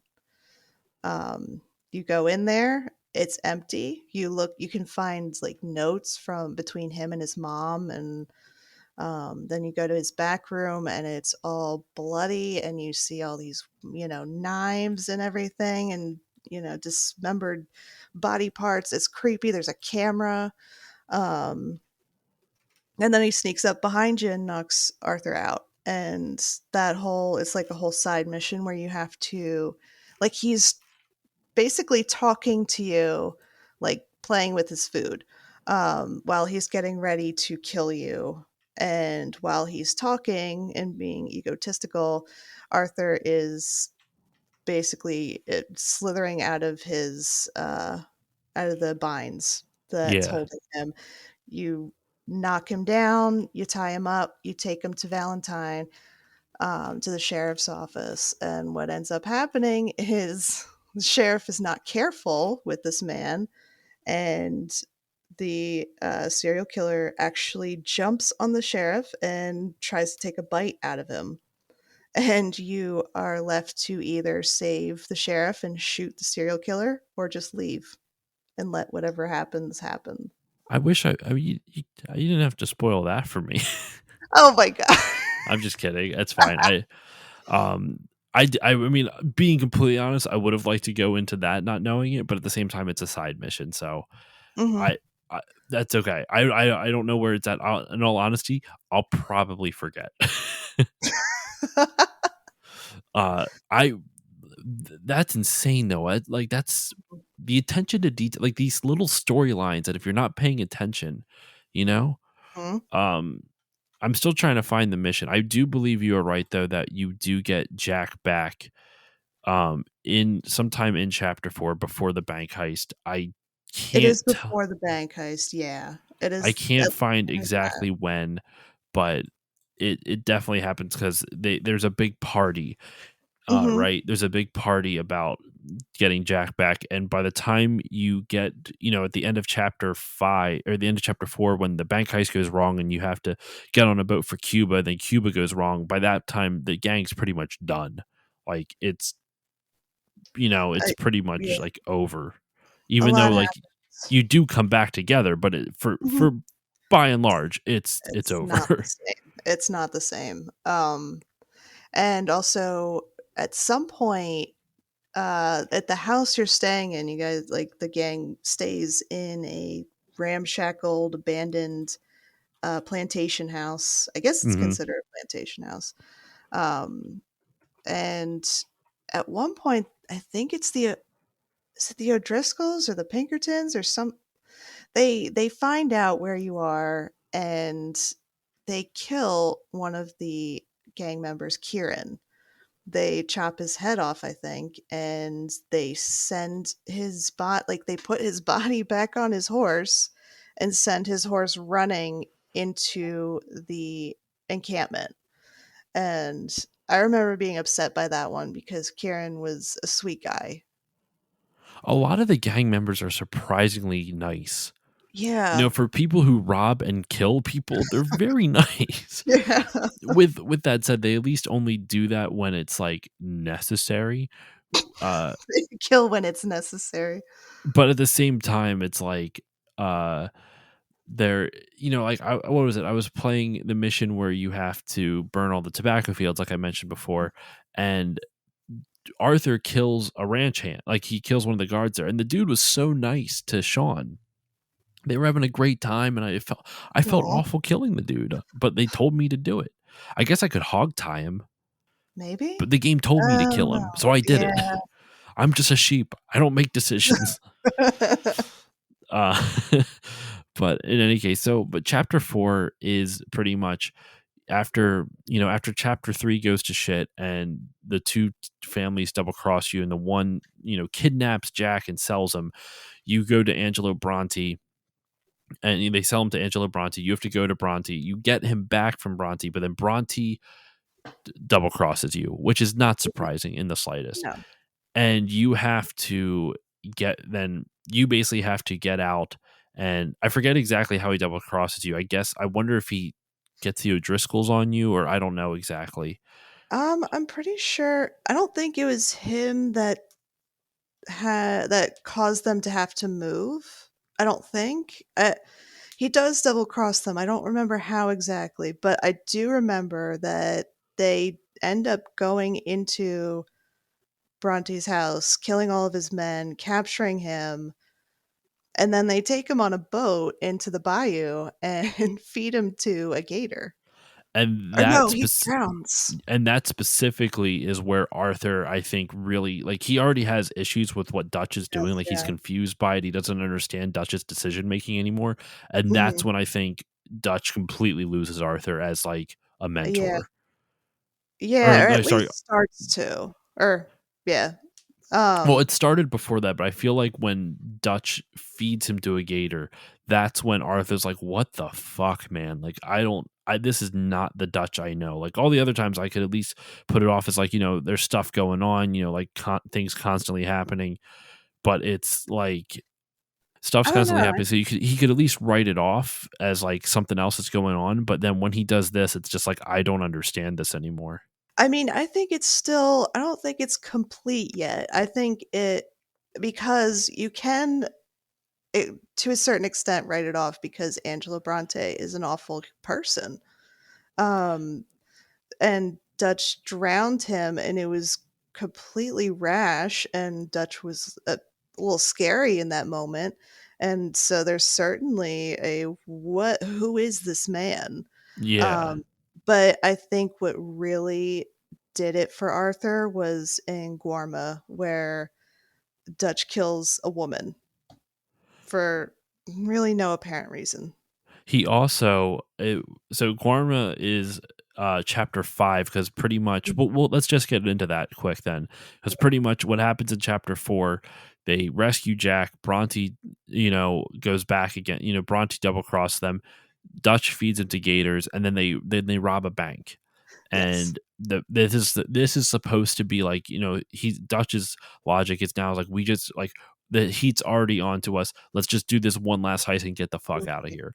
Hmm. This was supposed to be the last heist. Like it really felt like more than it because at every other point in the game, every time Dutch says we need one more big heist, you never really get that one more big heist because Yeah. everything falls apart. The stuff with the Bronte, the Braithwaites, and the Greys doesn't really pan out for them, obviously, because shit goes south. There wasn't really anything in chapter 2 as like a big score because they get chased out of town before they can do a big score. Yeah. Um, so you have stuff like that, and then so in chapter 4, excuse me, it's really where like, all right, we're gonna do this now. And then that also doesn't work because Hosea gets killed in this mission. And that destroyed me. That when Hosea died, I was like all the others, I was like, no, I like these guys. Like that sucks. But Yeah. Hosea like affected me because he was the voice of reason in the He leadership. He was. was he was the one that could talk reason into Dutch because Dutch respected his intelligence versus not so much as Arthur. And so what happens is they board a ship for Cuba. The ship basically capsizes. Storm hits, they get washed ashore in Cuba, and they're kind of worked into like a plantation slavery type of Mhm. thing, right? It was sugar plantation, Sugar yeah. plantation, which is basically just it's slavery. It's slavery under Yes. the guise of like, oh no, we pay them, but not really. And so you the way you get off of that island is that you help the like basically the rebellion that's going against the I'm blanking on the name of the guy who owns the plantation, but basically Yeah. against the guy who owns the plantation. Yeah. Also, to go back for a second, Lenny also dies in that bank mission. Lenny also really that I remember I So s actually replayed the mission because the way Lenny dies is so unceremonious, and I don't mean that in I an in know. it feels like a throwaway. It feels like something you It can does. prevent. It does. I thought I could prevent it the first time I played it. You really can't. It happens so quickly, and there's no time for you to do anything about it because you have to keep running from the police. So you just kind of have to leave his body there, and it's heartbreaking because Lenny was He was one of young. he was so young. He was one of the better ones. Like he was a good kid. He's the one that And helps you find that manor in the first place. The yeah. the the your third hideout, like that the because it was a bunch of former Confederate soldiers that you and Arthur and him go and they shoot it up and get rid of all the Confederate Yeah. soldiers. Yeah. And yeah, it's just it's nuts. So yeah, because I actually did shoot the guy. I remember reloading and trying that. I did shoot the guy that kills Lenny, Mhm. but it doesn't. It's coded in. You're not meant to be Yeah. able to kill him until it's too late, type of thing. If I Yeah. remember correctly, it's been a bit since I got to that port. I mean, it's been 2 years almost since I got to that portion of the game. Mhm. So Lenny dies, Hosea dies. Two of my favorite characters, all in the Yeah. same mission. It Mhm. fucking sucks. They go to Cuba. Cuba is kind of where everything goes. I mean, like everything went south of the bank heist, but it goes from bad to worse in Mhm. Cuba. Yeah. And I actually still remember when I believe, what is it? I believe it's after you get back, like you get back from Cuba. And I know we skipped over that, so I don't remember much of the stuff that happens on Cuba. So if you remember, fill it in. But before we do, I believe once you get back from Cuba, there's like a song that plays and you ride There your horse. is. Yeah, it's called "May I Stand Unshaken." May I stand? That song is, oh my God. It's oh I my didn't god, it's realize I could fast travel amazing. at that point, and I'm kind of glad. Yeah. I'm honestly really glad that I didn't know I could fast travel at that portion because that song, it was it just took my breath away. I can't even Yeah. speak words. It was so pitch perfect for that moment. Yep, and, what I like to do is that when you're riding your horse, there's a feature that Red Dead 2 has where you can enter a cinematic mode where, it can just instead of just looking from behind Arthur and his horse, it kind of circles around Arthur as if you're viewing him from a camera up above or next to him. Like it switches camera angles and it looks like you're watching a movie. And I think that's my favorite time to use the cinematic view while riding my horse. Because once you press that, the horse just follows the roads. You don't have to steer. And I Um, believe if you set a waypoint, it'll follow it to the waypoint. Yes. Yes, it will. So at that point, there's already a waypoint set because it's part of the mission to get to this new campsite. Or no, you're going to the old one first to see if they're To still see there. who's there, to see who's Yeah. still alive, and you're, like, And rushing because you don't know what's yeah, going on. exactly. And that song is playing, you hit the cinematic view and it's just perfect. It's perfection. Like it's you're seeing it like a movie and it looks very poetic, I guess. I don't know how the words to properly describe how I feel during that scene. It's That it's isn't very even really a powerful. scene. It's just so powerful, and It is. because like, so much shit has gone south, and you're just I've it's nuts, but, so while you're in Guarma in Cuba, Mhm. um, what I forget everything that happens on that island, I'll be honest. I rushed through it because I wanted to get back to the mainland, and Yeah, you spend a decent amount of time on it. It's, like, at least an you hour or do. so. Yeah, you do. Pretty much, Guarma is pretty much the entirety of Chapter 5. Chapter 5 is pretty short. It feels long though. So basically, your boat capsizes and you wash up ashore. Arthur looks absolutely terrible. He's sunburnt. He is hacking up a lung. He can barely walk. He can barely see. Like during the cutscene, all the lights are just really bright in your face, and you can barely see where you're going. And eventually, you run into Dutch, Micah, Javier, and Bill. Was Bill Mhm, there? They had also washed up ashore there. They were in better shape, but they're still not great. And they welcome him. They're glad he's alive. Um, well, except maybe Micah. But then they get captured by the employees of this plantation, the sugar plantation, which is pretty much the only place on this island of Guarma, is this one big sugar plantation. mhm, So this plantation owner just rules the entire island, and there are refugees that come and they get captured and they get turned into slaves on this plantation. So you are about to be one of them, and you somehow escape. And the other refugees have also escaped the plantation are just kind of like hiding out, trying to figure out a way to save everybody and escape. mhm, They help you and they set you up in a place to hide out and rest. And basically, the rest of it is just trying to help other people escape and also trying to take down this plantation owner and get off the island of Guarma and back to America. But there is this one scene where it's like one of the last missions on Guarma where they're trying to get inside the plantation um, to accomplish some goal that I am forgetting. And there's a secret entrance that this little old lady knows about. I don't know how Dutch found her, but he found a little old lady who knows things. Don't don't we all wish we had one of those?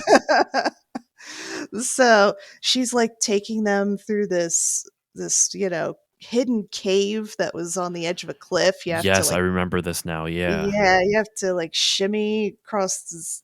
really, really narrow ledge on a cliff, and then you get into a cave. She doesn't really speak any English, maybe a few words, and she takes them into the cave. They find a ladder, and Dutch straight up shoots her. Um, Yeah, I forgot about that. That's the part you're telling me that where she kills a woman on yes, that yes. that was so fucked up. I couldn't believe It he did that. Yeah. Yep, just in cold blood, because she knew too much. I don't know. He just wanted to cover his tracks, but Arthur was really struck by this, and I think he pretty much mentions it periodically throughout the rest of the game, which is why I think that is his moment where he completely is like, "Who are you, Dutch? I don't know you. What are you doing? Why are you killing people like this?"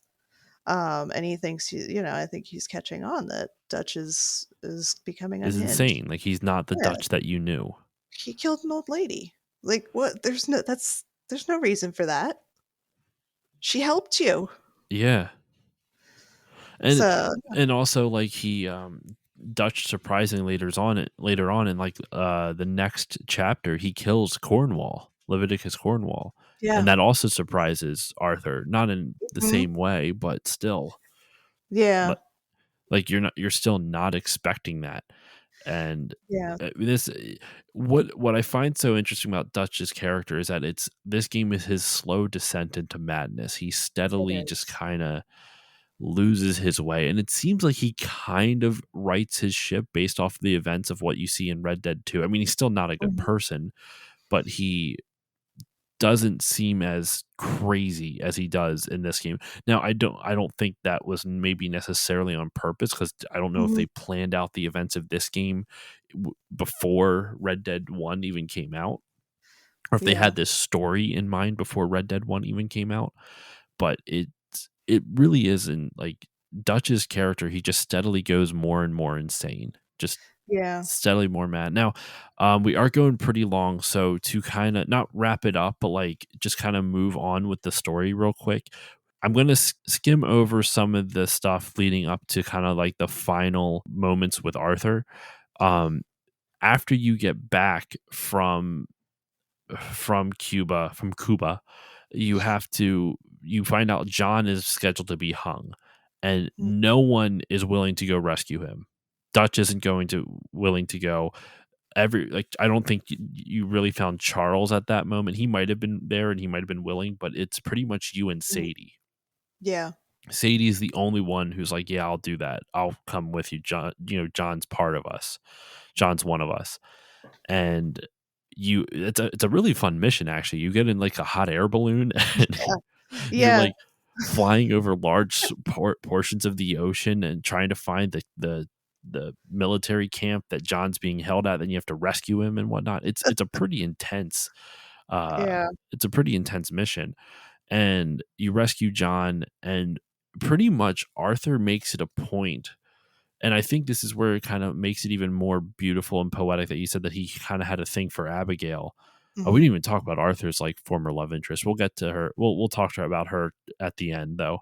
hmm, Even though I know we've kind of skipped over everything that about her, but you with John, he kind of tries to take John under his wing at this point, and really tries yes, to tell him like you need to get out of this lifestyle. Like you can be better than all of us. Like you're not as tainted as what we have here. Like you have a family, you have a wife and a kid. Like none of mm, us have that.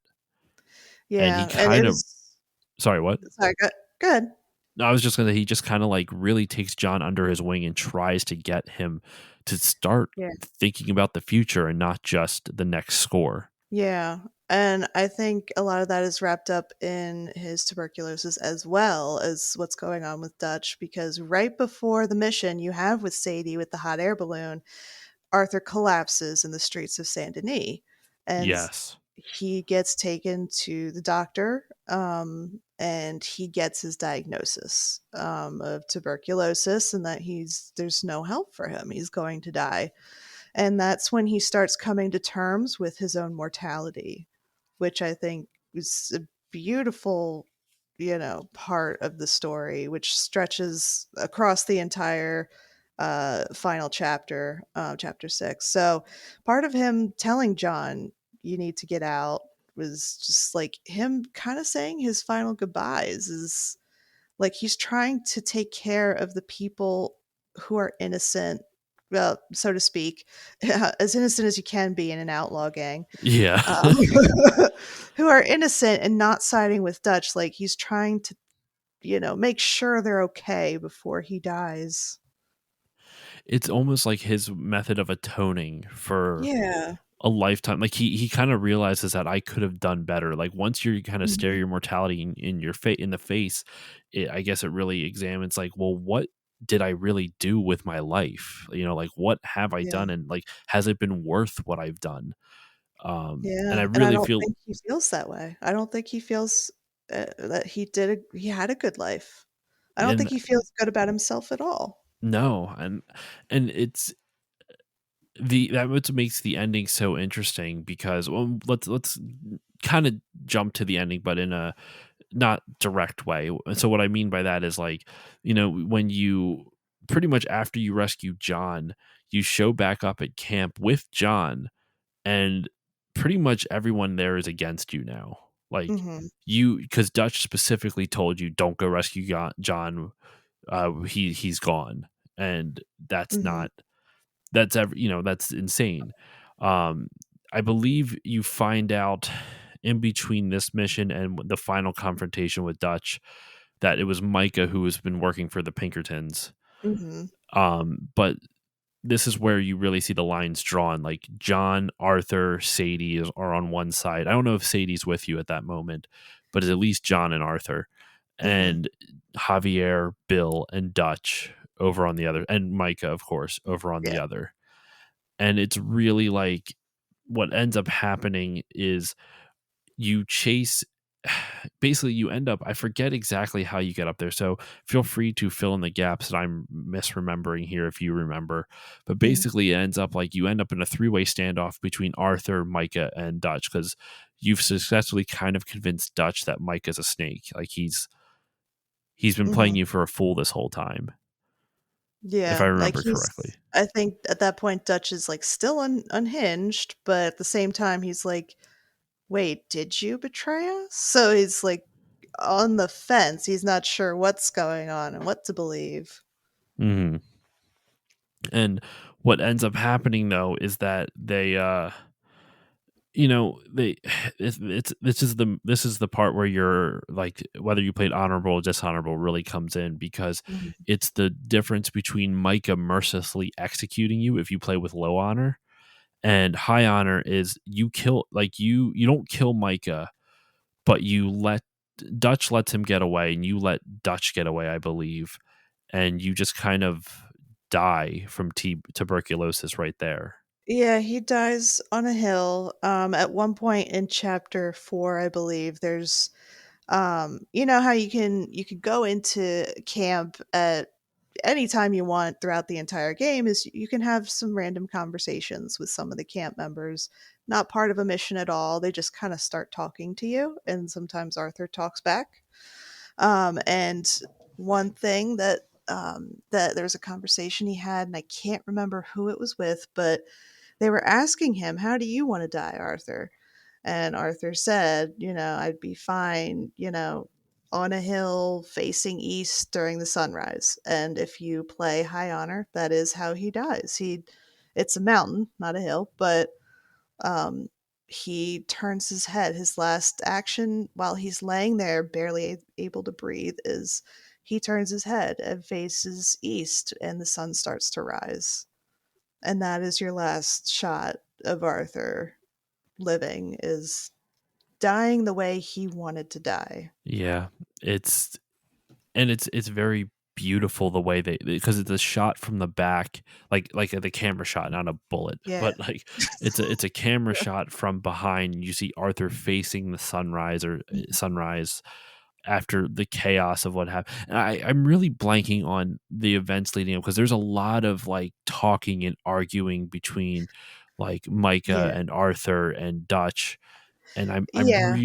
I'm really blanking on what Um, exactly happens. I'm trying to like look well, up. what it is, but Basically, it's, well, like you said, Arthur confronts Dutch and, tries to tell him that Micah betrayed them, to the Pinkertons. It was Micah all along. Previously, like a little further back, Molly O'Shea, who is Dutch's girlfriend, admitted to ratting them out to the Pinkertons when in yes, reality, she just wanted attention. She felt abandoned by Dutch and she was upset. She was just getting more and more upset. So she admitted that she did it just in order to get attention. Miss Grimshaw, I shouldn't find this funny, but I do kind of find it a little humorous. Like Miss Grimshaw is like an older woman and Dutch's ex girlfriend, I believe. mm. She just walks up with a shotgun and blows her away. I forgot about that. Out of Yeah, nowhere. So it's a shock to find out that it was Micah all along because Molly actually admitted to it, but it was a yeah, fake admission. And before this mission, you're helping out the Native Americans with some issues and in their whole storyline. It's like, do we fight back with violence or do we act peacefully? So they're kind of involved in that final mission as well. I think they somebody interrupts them. Like they're all three of them are just like pointing guns at each other. I think Micah shoots Mrs. Grimshaw and kills her for whatever reason. because Because Mike is also a psychopath, which kind of makes yes, sense why he turned Dutch into a psychopath. yes. And then the Pinkertons come in and interrupt them. I remember that vividly. You have a That's what it shootout is. with the Pinkertons, and then eventually you just get going. You're running, and you're with John, and somebody shoots your That's what horse it is. out from under The you. standoff thing I'm thinking of between Micah Dutch is actually with John, not Arthur, and that's in the epilogue. That's what I'm getting confused with. Oh, okay. Yeah, because what happens is you are given the option to either help John or you can get the money. If you Yeah, get the money, then Micah executes you. If you try to help John, that's when basically Arthur literally can't help him anymore because his lungs are given out from yeah. the tuberculosis, and John gets away. You end up fighting Micah, and after a while, like you pretty much fight Micah and you break free, and Arthur you go for your gun and you hit Micah in the face with it, and then Micah hits you. And like I'm reading this actually off a wiki because it's just easier because it's been a while since I'm paraphrasing it a little bit here, but you crawl to the gun. Micah says you won't make it, and as soon as you get to it, Dutch steps on your hand trying to convince. That's when Arthur tries to convince him that Mike is a rat, but no one concedes, and they both like Micah leaves in one direction, Dutch leaves in the other, and Arthur dies from Mhm, tuberculosis right there. mhm. Yep. And that's when it cuts to the epilogue, which this has been a thing for the both these games, and I have a love hate relationship with them. What are your thoughts on the epilogue overall before we talk about the story of the epilogue? I kinda agree with you that it's a love-hate relationship. It started off very boring. You're just a rancher. You are just doing just regular work on a ranch, and I get why they did it for the story because John's trying to, live the straight life and not, choose violence, but you're for literally like 3 or 4 days, you wake up, you milk a cow, you you know, you birth a horse. I don't John does right out of his butthole, births the whole horse. So it's very slow, not even a little. It's very slow. And but then it gets better in like the second chapter of it. You find old gang members, you find Sadie who's now a bounty hunter and still a badass, and God, you she's build awesome. a house. You build a house which has it's a really cute scene, If I I have to. remember correctly, you're not even with Abigail at that moment. You've No. left to basically build a better home, and then once you do, he sends for her, and it's kind of like he doesn't know if she's actually going to come or not because now once again he left her, but this time it was actually so that way he could go do something and make something. It was actually the opposite. She left him. She left. That was it. Damn it! I forgot. Yep. Yep, he was out with Jack doing something and Strawberry, and some guy noticed him, and he and his friend tried to track him down, follow him, and they brought out their guns. So John had no choice but to shoot these guys down because they were shooting at him and his son. So Jack got really freaked out, told Abigail. Abigail got upset, blamed John, and the two of them left.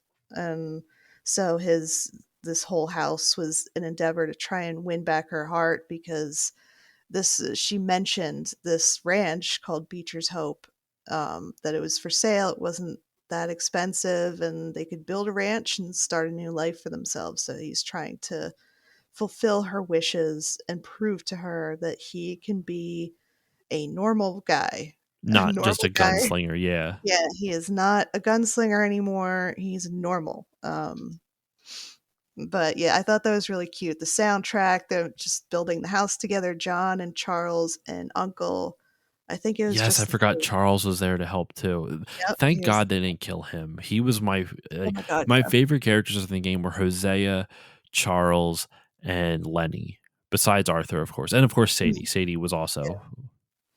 Yeah. was also up So there. yeah, they build a house. He wins back Abigail's heart. There is a very satisfying moment where you and like John and Sadie track down Micah and kill him once and for all. Yes, and I believe Dutch is there too He is, because it's yes, on a he snowy mountain. That's the scene I kept mhm. thinking of. Yep, he was there. Arthur was too, if you look closely. When Arthur dies, whenever you go to his gravesite, if you know where it is, there's always I think it's an eagle sitting on top of his gravestone, Hmm. and you can never shoot it. You can never get close to it. It flies away. You try and shoot it at the little white dot that's your aim zone. It will go gray. You can't shoot it. It's supposed to represent, from what I understand, Arthur's spirit. And That's while really you're cool. hiking up that mountain in that final mission, you see an eagle flying around that mountain, and you just know it's Arthur because you're doing this for Arthur. And also for them too, because Yeah. Dutch and Micah betrayed them. Micah Yeah. more than Dutch than anybody.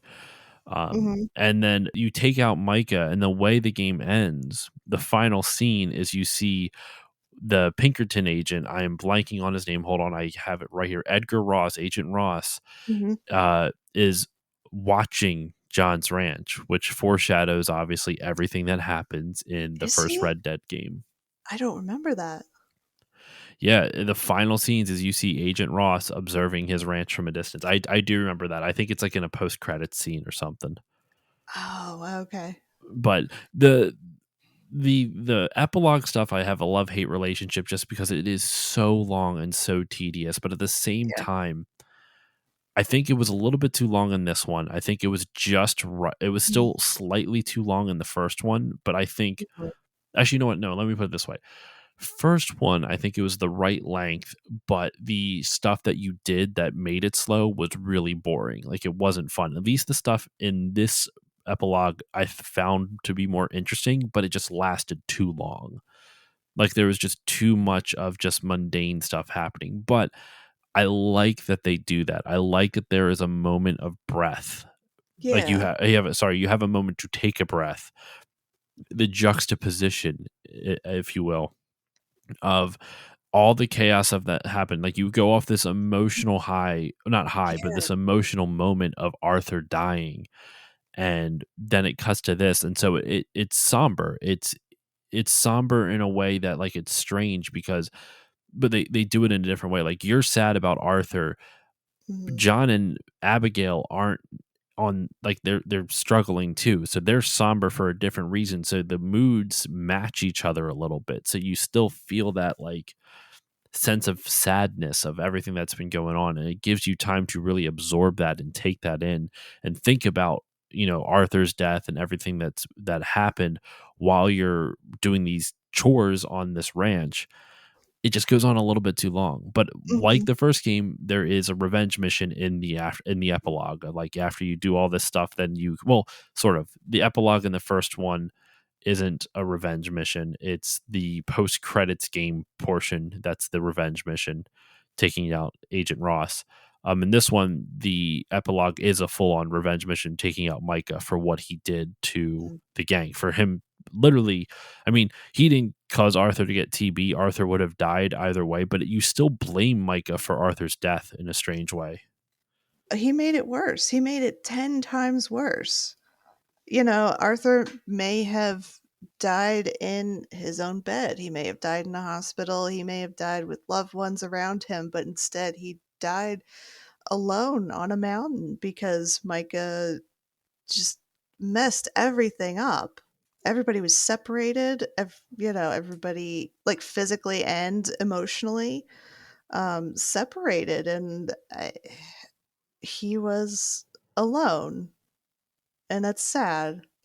And he was stressed, like all that stress of, a gunfight and riding on your horse really hard and then losing your horse. The horse dies, which was a very emotional scene. It's emotional for the player, and it's also emotional for Arthur because he whispers thank you to the horse as she or he is dying, which made me cry. I still can't get through that scene without crying. And then he's so exhausted. He climbs a mountain, for God's sake. Yeah, And he's fighting Micah, punching him, all of this on his already diseased lungs. tuberculosis It's, riddled lungs. yeah. Yeah, Tuberculosis, excuse me. Did I say tuberculosis? I think he did. Yeah, he did. Tuberculosis. Is that a new disease? No, tuberculosis. And fucking props to Roger. Oh my gosh, I'm totally brain farting the actor's name. It's Roger Roger Clark. Clark. Yeah. Props to Roger Clark for his portrayal of John Mhm. Marsden. Not John. I'm so sorry, Arthur Morgan. Yeah, He knocks it out of the park. he really He is did. so good at in that role, and like it just there's so many moments in the game. I love, Mhm. like, even just hearing you say thank you. Just Mhm. I'm remembering the moment all over again. Like I can hear it, and it's just, he just Yeah, knocks it out of all the actors knock it out of the park. Like Dutch, yeah. like Benjamin Byron Davis, who's the voice who does the motion capture and voice for Dutch, also fantastic. Like Mhm. he Yep. captures Dutch's insanity so well. He really does. It's really good. All right. We're going for almost 2 hours, so we should really wrap this up. This game is phenomenal. I can't state it any other way. It is emotional, it is in depth. There's so much to do in this game. Like you can spend hours and not move along with the progress. And normally that's the type of Mhm. shit that I hate, but this game makes it fun. It's Mhm. so good. So, Justine, what are your final thoughts on Red Dead Redemption 2? That it is my absolute favorite game of all time. Still, um, first video game to ever make me cry, so it wins that award. Um, congrats. Oh, we'll send you the trophy in the mail. And I just need to put it out there. Mary Linton, she gaslit Arthur the entire time, Yeah, and we didn't even talk about Mary Linton is can't Arthur's stand her. former fiance, who is not a good person to say the least. She's a terrible person. Yeah, just from the first moment, she's only when she needs help, calls on him only when she needs help, and she knows he's still in love with her. And the first thing she sends him a letter asking for help, and the first thing she says, no matter what you do, you can dress, in these really nice clothes, shave, take a bath, whatever. You walk up, first thing she says is how crappy you look. So it doesn't matter. She's just going to insult your appearance, even though you're there to help her. And that's pretty much the essence of her entire storyline. Every mission you do with her, she asks you for help. That's the only time she communicates with you. And you walk up, she insults you, and then asks you for help, and then insults you again and sends you on your way. I Yeah. I wasn't a fan of her either. That date was kind of fun to go on. Like that's the I do like all the like once again attention to detail. There's a full on Yes, show that you can go there to, and is. even outside of the date, you can just go whenever you Mhm. want to. Yeah, you can. I've done it before. It's I just love that attention to detail. It truly is fantastic. So yes, that is Red Dead Redemption 2. It Mhm. is my one of my favorite games of all time, and it's Justine's favorite game of all time. Nice. Justine, I believe you still don't have any social media to promote. Am I correct? Is there anything you would like to shout out or nah? Um, nope, not really. I mean, I do play Red Dead Online from time to time. You can find me at Glawen21. That's GLAEWEN 21. But I'm usually not online these days. I never am. Actually, we didn't even talk about the online component, but that's okay. That we Yeah, spent 2 hours just talking about the yeah. single player experience. The story mode is better. It's more important. As usual, you can follow me on Facebook, Twitter, and Instagram at StillLoadingPod on all of them. If you want to email me, you can email me stillloadingcontact@gmail.com. If you want to support the show, you can do that in a number of ways. You can give it a 5-star rating and review on Apple Podcasts or whichever podcasting app you use. You can also go to Patreon and go to patreon.com/stillloadingpod. Even just $1 a month will help grow the show. And for that dollar, you will get all the episodes a couple days early at a higher bitrate, as well as access to a patron exclusive Discord. If you feel so inclined, you can also go up to $5 a month, which will get you all of that plus 2 extra bonus episodes. That 30 Days of Video Games that I mentioned before, there's actually a patron exclusive podcast companion to them, little 4 to 5 minute episodes, all about the little, all for each of the 30 days that I've been doing daily. Now, at the time of this recording, we're up to day 13. So the time this comes out, it will still be going on. It'll be up to day 20. So they'll actually be like 20 or 21 or 22. So there'll still be like a full week left of the 30 days of video games when this comes out. And you'll get a whole bunch of others as a backlog. So yeah, patreon.com/stillloadingpod. And the most important shout out is the Bit by Bit Foundation. The Bit by Bit Foundation is a nonprofit organization whose mission is to put video games and video game consoles in the hands of children receiving inpatient care at hospitals. So go to bitbybitfoundation.org and consider donating. And that will do it for this episode on Red Dead Redemption 2. Justine, thank you so much for joining me, Thank you for having me. and I will see you all next time.